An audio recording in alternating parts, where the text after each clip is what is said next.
Bakit nga ba maliit ang talent fee sa mga bar? Reasons na bakit maliit ang talent fee sa mga bar at ano ang pwedeng solusyon dito. Ako pala si Kevin at ako ay isang musikerong tulad mo. Ito ang istorya. Mga araw 2014 or 2015, ang talent fee namin ay nasa 300 to 400 sa mga bar. Madaling araw na kaming nakakauwi. May mga bar pa na walang tamang instrumento. Yung ikaw pa ang dapat magdala ng mga gamit at pagkatapos wala pang binibigay na snack para sa banda. Well, madami tayong pwedeng sabihin. Sabihin na lang natin na part ito sa pagbabanda na sometimes na merong mga bar na tinetake advantage nila ang mga banda at merong mga bar naman na matitino ang isip na hindi puro profit ang iniisip nila. Okay, fast forward natin ngayong 2025. Parang nasa 500 lang yata ang talent fee na mga bar para sa banda per head na after ng isang dekada, nagmahal na lahat, bigas, pagkain, transportasyon, At ito lang. ang binigay nila sa mga artist. Kaya ito ang isang rason na bakit ganito ang nangyari. Number 1, price war. Ano ba ang price war? Ang price war, ang term na ito, ang ginagamit sa business na ang meaning ay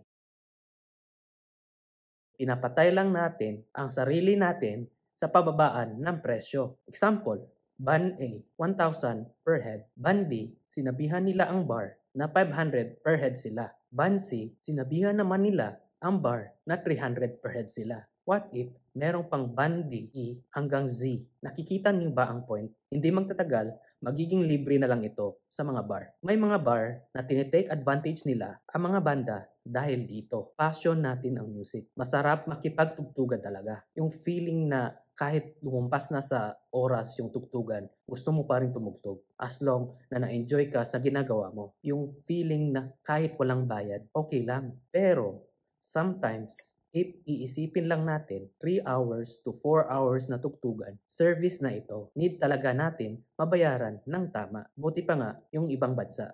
Malaki ang tingin nila sa mga artists. Kahit sa mga bar, yung respect nila ay iba sa mga kababayan natin. Anyways, hindi ko sinasabi na maglagay tayo ng standard na talent fee. Siyempre, ang point ko lang, huwag tayo makipaglaban sa price war. Walang nananalo dito. So ano dapat natin gawin? Well, ang answer dito ay galingan ninyo para magmukha kayong mamahalin. Nasa marketing pa rin ito. Example, may mga banda na nag-uniform and this will make you expensive in visuals. So, mahihiya naman siguro yung mag-hire sa inyo if ganito lang ang budget at grabe ang effort ninyo. Kayo nang bahala magdiskarte. Number 2, I suggest lagyan ninyo ng 1 or 2 original songs ninyo ang repertoire nyo para if mapalawak ninyo ang inyong audience, kasama ninyo mamamarket ang inyong mga original songs. And also, it can open a new opportunity sa banda. Let's support original Filipino music. At last, kulang ang pondo ninyo. Have a versatile repertoire. Kung gusto ninyo makuha sa mga gig,